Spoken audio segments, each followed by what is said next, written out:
All right, welcome back to Introduction to Machine Learning. I'm Sundeep Rangan from New York University. So this is the 8th unit in this class, and today we're going to talk about another super important basic machine learning technique called support vector machines, which were up until recently probably the go-to method for a lot of non-linear classification problems.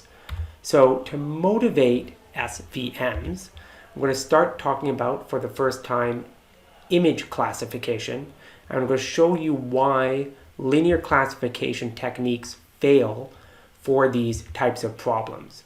Now, to overcome this, we're going to look at a sort of improved linear classification technique based on what's called margins, and this will lead us to the SVM.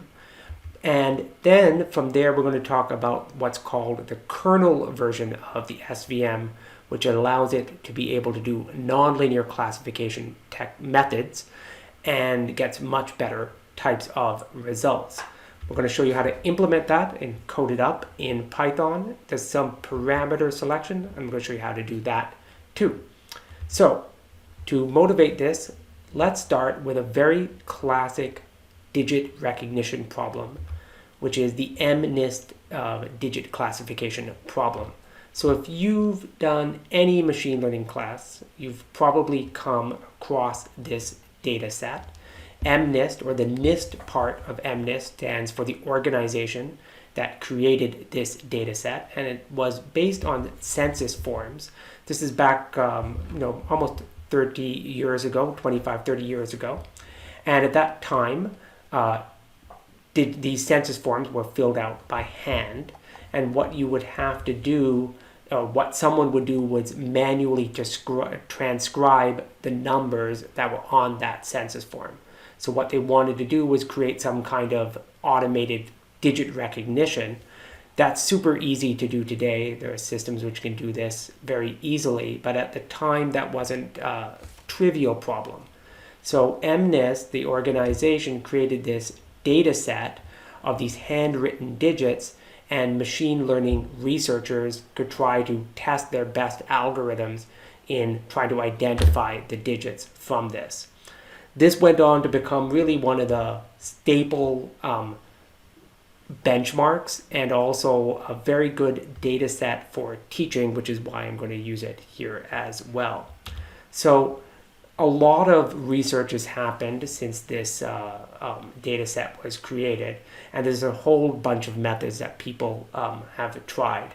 The best methods now get something like 99.8% accuracy, but I'm going to show you today this method on support vector machines. It's not the best method, and this is a support vector machine with a bunch of other little tweaks to it. So we're going to get not this kind of error rate, but I'm going to show you how to build a decent classifier with SVMs that outperform any linear classifier without too much work. All right, with that in mind, let's hop over onto GitHub and into the Colab to actually start coding some stuff up in Python. All right, as usual, I've created a demo on the GitHub site that we can use to walk through this MNIST example. So again, the GitHub repository is in the link of this YouTube video. You can clone that entire repository if you want and run this demo on your local machine, but I'm just going to show how to do it on the colab.research.google site. So we go to colab.research.google.com, and when you come here, you'll get this dialog box as usual. Click on GitHub, enter my GitHub page, which is https github.com /sdrangan, and then select the intro ML repository and scroll down to unit 8, and there is the MNIST demo. All right, that should load up pretty fast. As usual, we just start by downloading some standard packages, we might get a warning message. And the first thing we need to do is download the data. Since this MNIST dataset is used so widely, there are a number of places you can download it from. I have here downloaded it from the TensorFlow repository. So if you're running this on your local machine, you'll have to make sure that TensorFlow is installed. So you can just get the data set with this simple command here, which gets both the training data set and test data set. And as you can see here, there are 60,000 training samples and 10,000 test samples. All right. Each sample also is a 28 by 28 image, and I'm going to show you some pictures of that in a moment.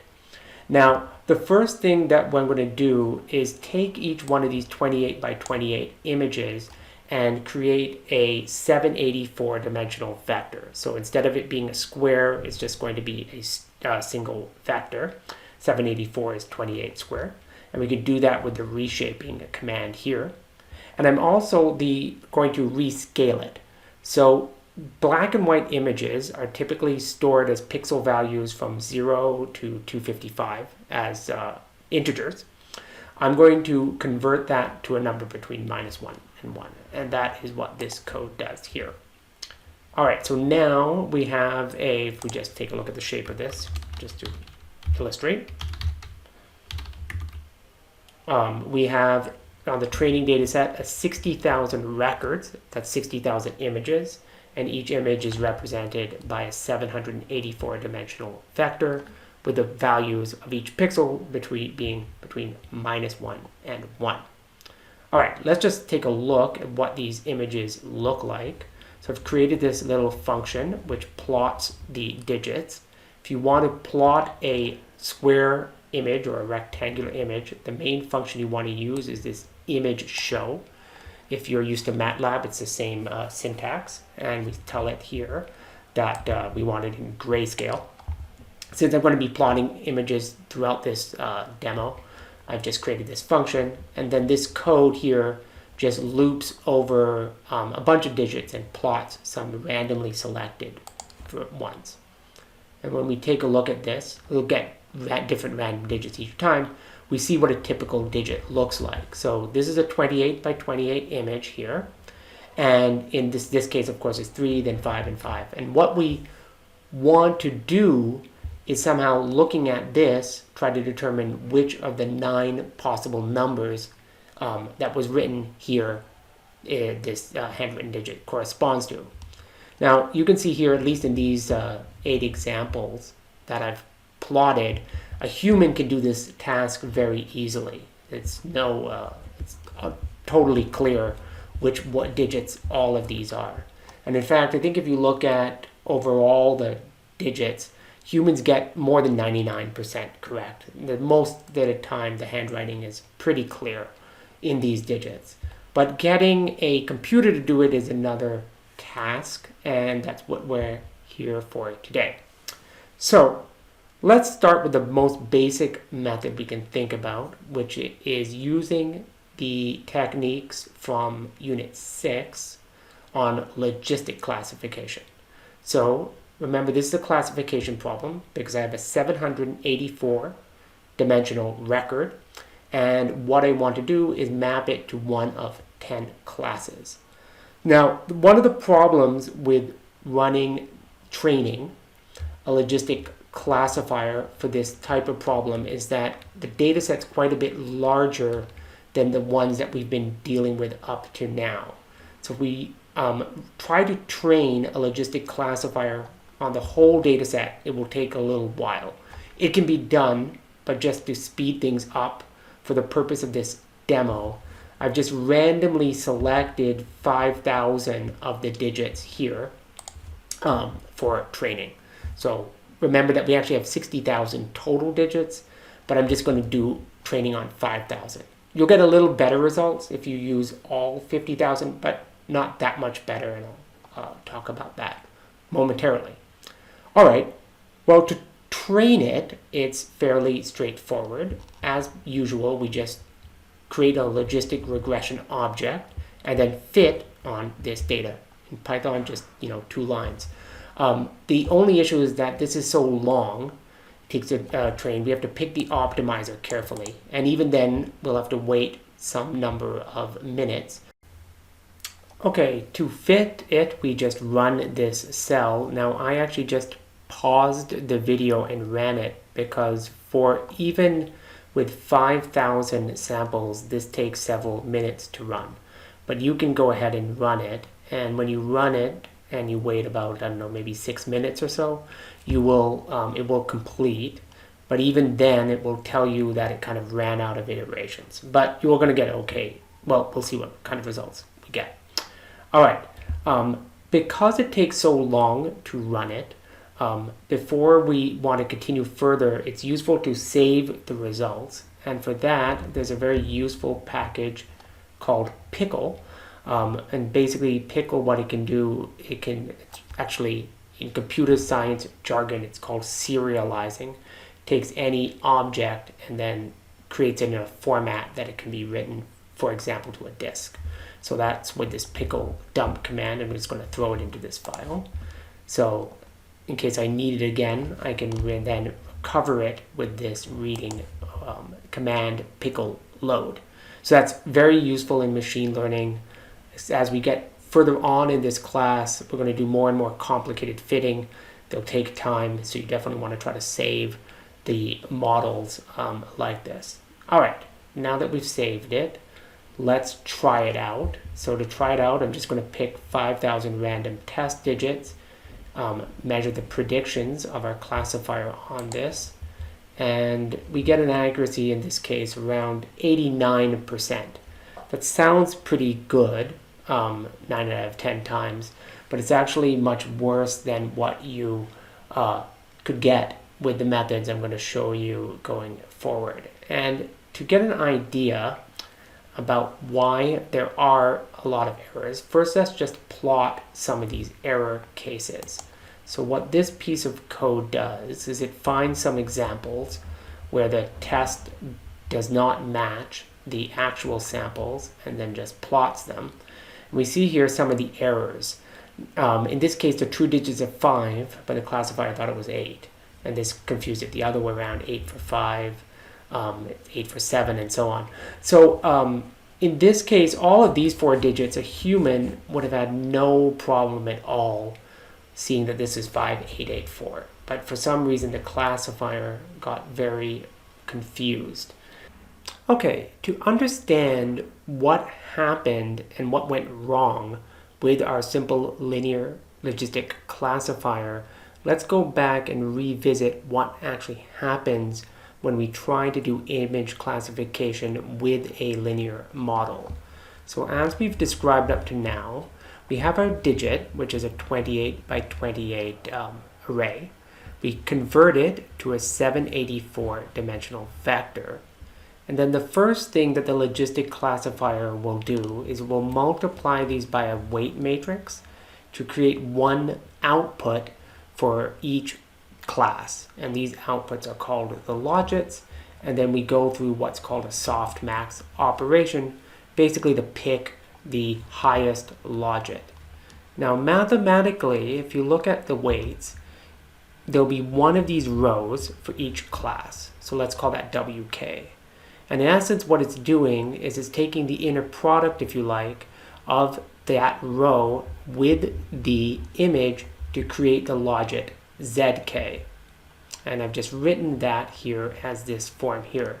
ZK is just the inner product of WK with that digit.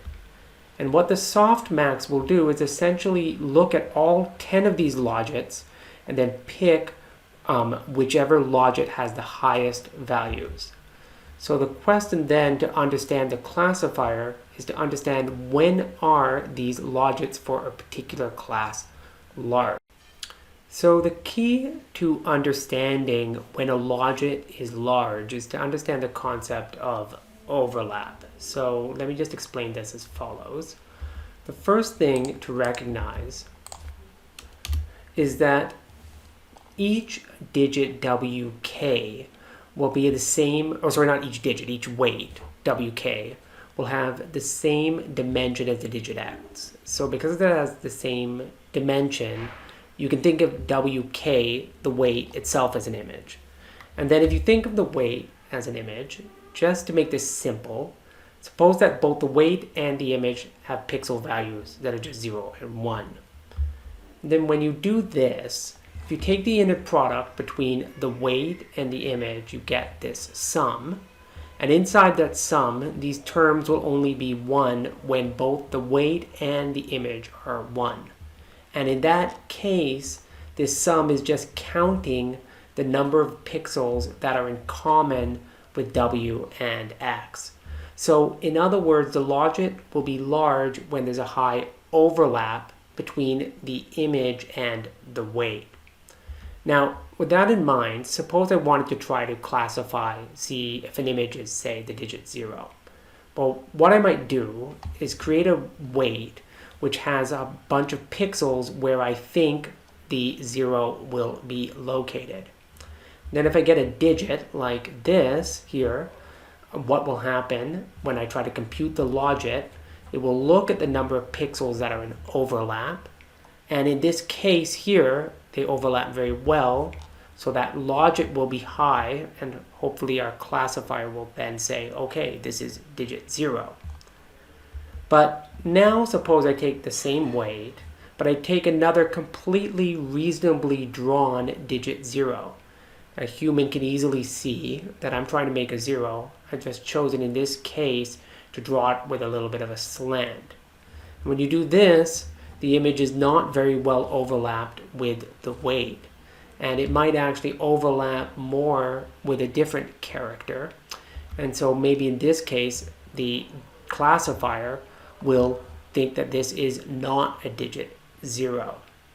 So the conclusion of this is that small variations in the digit, which are perfectly reasonable given the way people write them, can cause low overlap. Now I might go back and try to pick a different weight that's not like this perfect W, but as I try to expand this W to capture all types of digits, it's going to start overlapping with other digits. And this is a fundamental problem with this type of classifier.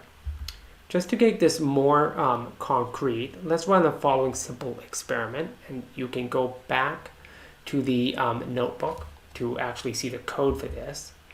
I'm going to do this. I'm just going to take one digit, W, from one of the 2's digits in this training data set. So there it is plotted here. And then I'm going to take a bunch of other digits, 2's.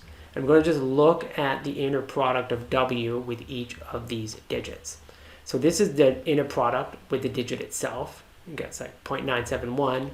And when I try to look though at other digits here, you get some values, but they're somewhere between 0.6 and maybe about 0.75. So they have some overlap with this digit 2 here, but it's definitely a partial overlap only. In fact, if I take a bunch of other digits that are not the digit 2, like this 1, 9, 5, and so on, they get numbers that are not that much lower than the overlap with this digit 2. In fact, you can see here, for example, this digit 8 is about 75% overlap here, and this is about a 0.58. So this digit 8 is actually, if we used a logistic classifier, would be more likely to be called a 2 than this one here, where the human could clearly tell that this is an 8 and this is a 2. So the point is, at least if we picked this weight, we would not be able to tell which digit is correct from the inner product. Now, I just picked there, in that previous example, some random digits.